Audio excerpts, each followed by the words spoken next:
ওরে কেমন করে ঘুমাও তুমি,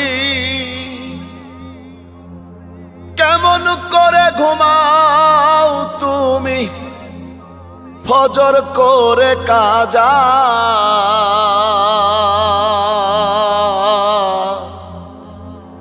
এমনও তো হতে পারে